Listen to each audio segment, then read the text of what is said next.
Assalamualaikum warahmatullahi wabarakatuh. Pada kesempatan kali ini kita akan membahas kisah Zubair bin Awam, orang pertama yang menghunuskan pedang di jalan Allah. Bagaimana kisahnya? Tonton video ini sampai habis. Namun jangan lupa untuk mensukai video ini dan tekan tombol subscribe untuk mendapatkan video-video terbaru dari channel Lampu Mahabbah, serta bagikan video ini agar kita dapat menyiarkan syiar Islam kepada orang lain. Terima kasih.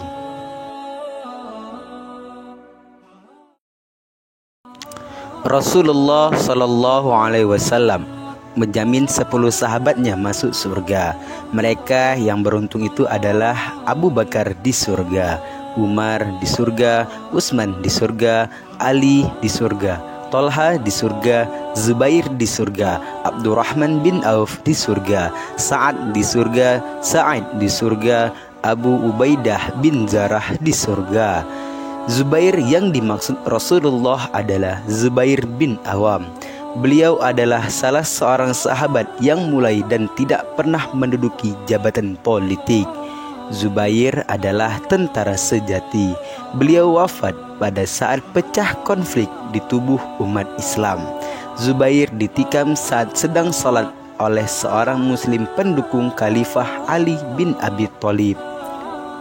Kala itu saat terjadi perselisihan antara sahabat, 2 orang ahli surga dan termasuk orang yang dijamin masuk surga, yaitu Tolha bin Ubaidillah dan Zubair bin Awam, berada di pihak yang berseberangan dengan Ali bin Abi Thalib.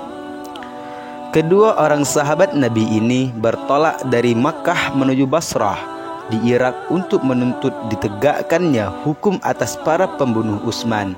Peristiwa itu terjadi pada tahun 36 Hijriah. Puncaknya terjadi Perang Jamal. Zubair termasuk dalam rombongan pertama yang masuk Islam, karena ia adalah dari golongan 7 orang yang mula-mula menyatakan keislamannya. Kala itu usianya masih belasan tahun. Ada yang bilang 12 tahun, tapi ada pula yang menyebut 15 tahun saat beliau masuk Islam. Dan begitulah ia telah diberi petunjuk, nur dan kebaikan selagi masih remaja.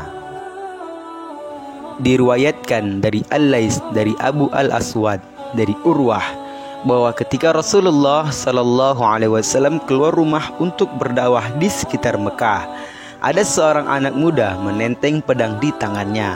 Masyarakat Mekah pun terheran-heran seraya mengatakan, ada anak remaja yang memegang pedang.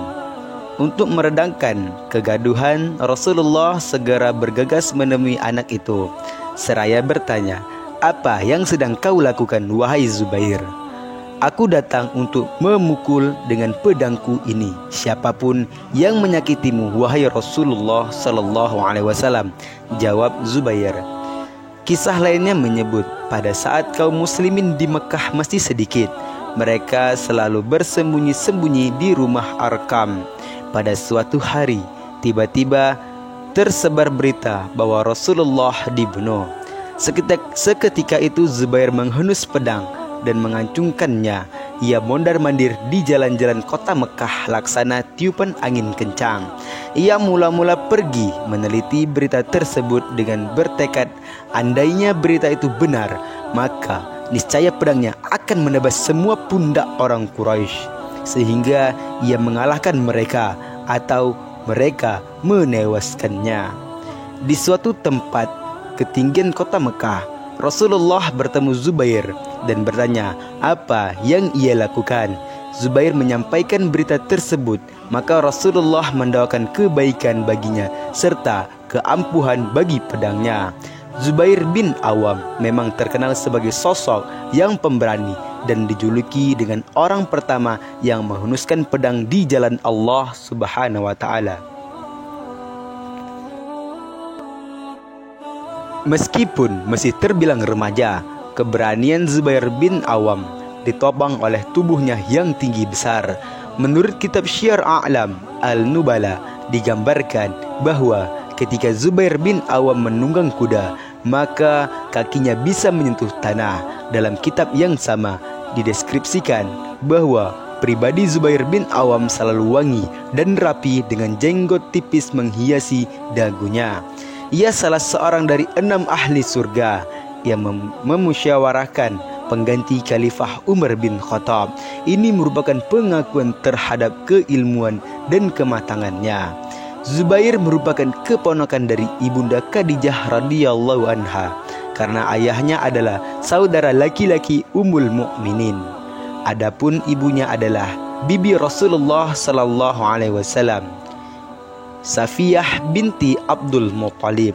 Nasab laki-laki Quraisy ini adalah Zubair bin Awam bin Khuwailid bin Asad bin Abdul Uzza bin Kusyah bin Kilab al-Quraisy al-Asadi. Kunyahnya adalah Abu Abdullah, Hawari Rasulullah sallallahu alaihi wasallam. Hawari Rasulullah ini dilahirkan 28 tahun sebelum Hijriah melalui perantara Abu Bakar As-Siddiq radhiyallahu anhu. Zubair adalah seorang bangsawan terpandang dalam kaumnya. Namun, ia tak lepas dari siksaan kaum kafir Quraisy. Yang memimpin penyiksaan itu adalah pamannya sendiri. Keislamannya menimbulkan kemarahan orang-orang kafir Quraisy, terutama dari kalangan keluarganya. Beliau pernah juga disekap di suatu kurungan, kemudian dipenuhi dengan embusan asap api agar sesak nafasnya. Lalu mereka memaksa Zubair untuk keluar dari Islam. "Tolaklah olehmu Tuhan Muhammad itu, nanti kulepaskan kamu dari siksaan ini." "Tidak, demi Allah, aku tak akan kembali kepada kekafiran untuk selama-lamanya," jawab Zubair dengan pedas dan mengejutkan. Zubair turut serta dalam 2 kali hijrah ke Habasyah, lalu menikah dengan putri Abu Bakar, Asma binti Abu Bakar radhiyallahu anha, kemudian ke Madinah dan mendapatkan anugerah putra pertama yang diberi nama Abdullah dan putra kedua Mus'ab radhiyallahu anhuma. Tak pernah ia ketinggalan dalam berperang atau bertempur. Banyaknya tusukan dan luka-luka yang terdapat pada tubuhnya dan masih berbekas sesudah lukanya itu sembuh membuktikan kepahlawanan Zubair dan keperkasaannya. Dari Aurah dan Ibnu Al-Musayyib, keduanya berkata, laki-laki pertama yang menghenuskan pedangnya di jalan Allah adalah Zubair. Peristiwa tersebut terjadi saat Rasulullah sallallahu alaihi wasallam diganggu, lalu ia menghenuskan pedangnya kepada orang-orang yang mengganggu Nabi Muhammad sallallahu alaihi wasallam. Dari Jabir bin Abdillah radhiyallahu anhu, Rasulullah sallallahu alaihi wasallam bersabda di hari perang Ahzab, "Siapa yang akan memerangi Bani Quraidah?" Zubair menjawab, "Saya ya Rasulullah." Beliau kembali bertanya, "Siapa yang akan memerangi Bani Quraidah?" Zubair menjawab, "Saya." Lalu Rasulullah bersabda, "Sesungguhnya setiap nabi memiliki hawari, yaitu teman-teman setia, dan hawariku adalah Zubair." Malaikat Jibril tampil dengan fisik Zubair bin Awam di perang Badar. Dari Aurah bin Zubair, Zubair mengenakan mantel kuning, yaitu di hari itu. Lalu Jibril turun dengan menyerupai Zubair di perang Badar. Rasulullah menempatkan Zubair di sayap kanan pasukan. Lalu ada sosok Zubair dekat dengan Rasulullah. Beliau berkata kepadanya, "Perangilah mereka wahai Zubair." Lalu orang itu menjawab, "Aku bukan Zubair." Akhirnya Rasulullah mengetahui bahwa itu adalah malaikat yang Allah turunkan dengan sosok Zubair untuk membantu kaum muslimin di perang Badar. Seorang sahabatnya yang telah menyaksikan bekas-bekas luka yang terdapat hampir pada segenap bagian tubuh Zubair bercerita, "Aku pernah menemani Zubair ibnul Awam pada sebagian perjalanan dan aku melihat tubuhnya. Maka aku saksikan banyak sekali bekas luka goresan pedang, sedang di dadanya terdapat seperti mata air yang dalam, menunjukkan bekas tusukan lembing dan anak panah. Maka kataku kepadanya, 'Demi Allah, telah kusaksikan sendiri pada tubuhmu apa yang belum pernah kulihat pada orang lain sedikit pun. Mendengar itu, Zubair menjawab, demi Allah, semua luka-luka itu kudapat bersama Rasulullah pada peperangan di jalan Allah. Ketika perang Uhud usai dan pasukan Quraisy berbalik kembali ke Mekah, ia diutus Rasul bersama Abu Bakar untuk mengikuti gerakan tentara Quraisy dan menghalau mereka hingga mereka menganggap kaum muslimin masih punya kekuatan dan tidak terpikir lagi untuk kembali ke Madinah guna memulai peperangan yang baru. Abu Bakar dan Zubair memimpin 70 orang muslim, sekalipun mereka sebenarnya sedang mengikuti suatu pasukan yang menang. Namun kecerdikan dan muslihat parang yang dipergunakan oleh As-Siddiq dan Zubair membuat orang-orang Quraisy menyangka kaum muslimin masih sangat kuat.